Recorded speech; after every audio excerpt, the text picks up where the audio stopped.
Throughout history, seafarers have gone ashore and some have returned with more than they expected.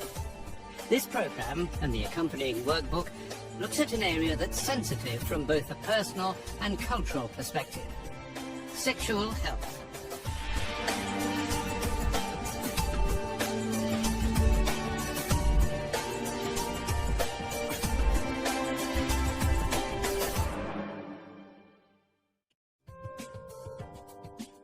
Many seafarers spend long periods away from home, their families and partners. It's not entirely surprising that when going ashore that they drop their guard and take risks. Seafarers employed on long-range voyages may be tempted to have casual sex, even in areas where HIV infection is high. While a worrying lack of knowledge, both of the diseases and the preventative measures available, makes the problem worse. Not only is this dangerous for the seafarer themselves, but also if they take the disease home and infect partners or spouses, the effect on them could be devastating, physically and emotionally, even risking the lives of their unborn children. This can be a difficult subject for people to discuss openly. In this programme and accompanying workbook, we'll offer guidance on recognising sexually transmitted infections, STIs, including HIV, their symptoms and the protective measures available.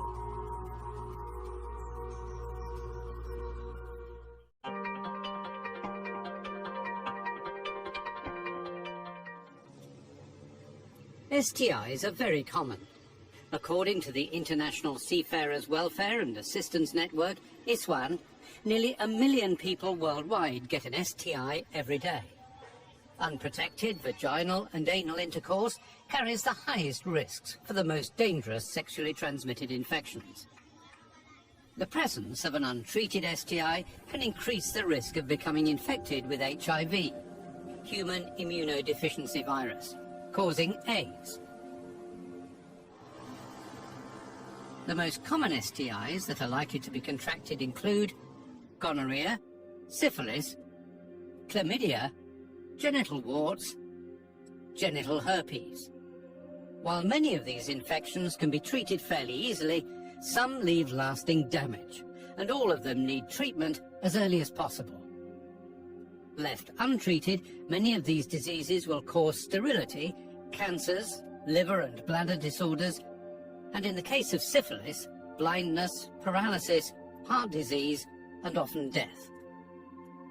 For more information on symptoms and treatment, please refer to the accompanying workbook. Less well known, perhaps, is hepatitis B, a virus for which there is very effective immunization. However, those without immunization could contract the virus through sexual contact, sharing needles, drug use, ear piercing, and being tattooed, for example.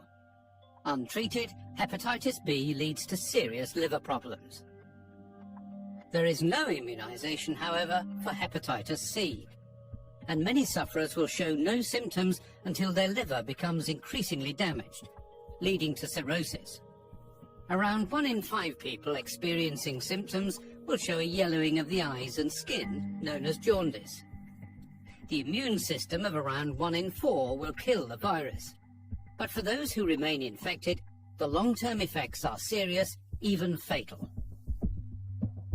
Medication to boost the immune system and antiviral treatment are available, but they must be part of a long-term process. Any interruption, and the virus returns. And finally, we turn to HIV/AIDS, a modern disease with, as yet, no effective cure that attacks the immune system with fatal consequences. Despite years of sexual health awareness campaigns, there is still a lack of knowledge on the basics of HIV. HIV is transmitted in bodily fluids, such as blood, saliva, and semen. So infection comes from sexual contact, predominantly unprotected oral genital intercourse, needle sharing in drug use, and contamination during medical procedures. The infection, apart from sometimes showing mild symptoms, remains unnoticed for a long period, But during this time, those infected can transmit the virus to others if there is contact with their blood or other body fluids. Untreated, it progresses until the body's immune mechanisms are damaged enough to allow infection by other diseases such as tuberculosis. This is called the AIDS stage, and the sufferer is likely to be very unwell, developing secondary infections for which the body has no resistance. Their condition deteriorates rapidly until they die. Condoms provide effective protection against all sexually transmitted diseases, including HIV. But despite the awful consequences of the disease, it is thought that only around 60% of seafarers use protection in sexual intercourse with occasional partners. And although the number of people using protection is increasing, the number of seafarers exposing themselves to risky behaviours remains high.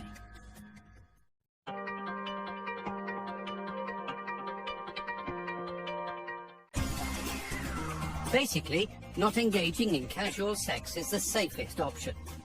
However, when needed, there are effective protective measures available. Many ships will carry a stock of contraceptives. Safe sex means protecting yourself and your partner by following some basic advice. A man should always use a condom during sexual intercourse from start to finish. And a woman should make sure that her partner uses one.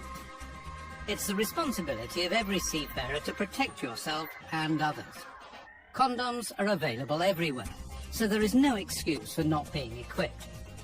Condoms are not always popular, but it's better to stay safe, healthy, and not infect others.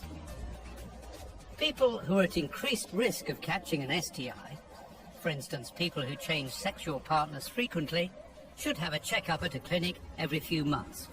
And never have sex if you have sores or other symptoms of infection. And be aware that this advice is often ignored when alcohol is involved. A lot of unplanned and above all unsafe sexual contacts occur while under the influence of alcohol. Don't assume that certain practices without the use of condoms outside of penetrative sex keep you entirely safe. However, kissing, mutual masturbation, oral sex, both vaginal and anal, all carry a small risk of infected fluids being exchanged.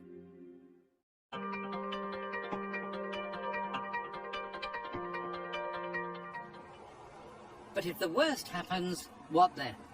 If you suspect or know that you may have an STI, stop sexual activity, report to the officer with responsibility for health, and seek medical advice immediately.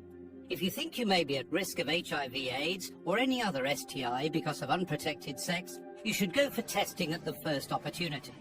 If an STI is diagnosed, you should notify sexual partners to ensure that they are tested too, to prevent the further spread of any infection.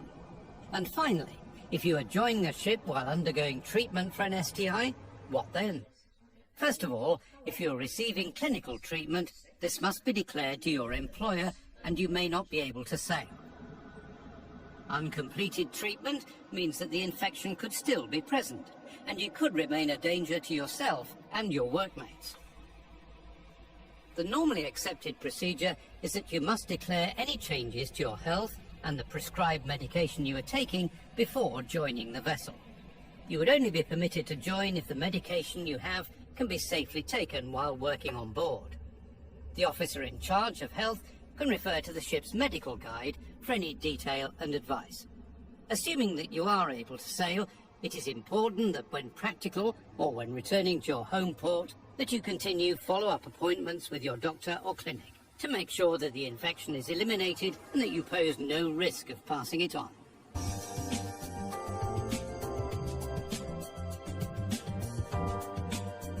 In this program, we've looked at the sensitive but vitally important subject of sexual health. The key points that we've covered are: responsibility lies with you to make the right decision about sexual activity for yourself and your loved ones. The common types of infection. Many STIs can be successfully treated, but not all. Practice safe sex. Use a condom. If you're worried that you may have an STI, stop having sex and go and see a medical professional as soon as possible. In the end, one can only advise. Responsibility lies with all of you to make the right decision, It's vital to stress that personal health remains your responsibility, not just for your own benefit, your family and loved ones, but also for the long-term security of your job. Watch this program again, study the workbook, and stay safe.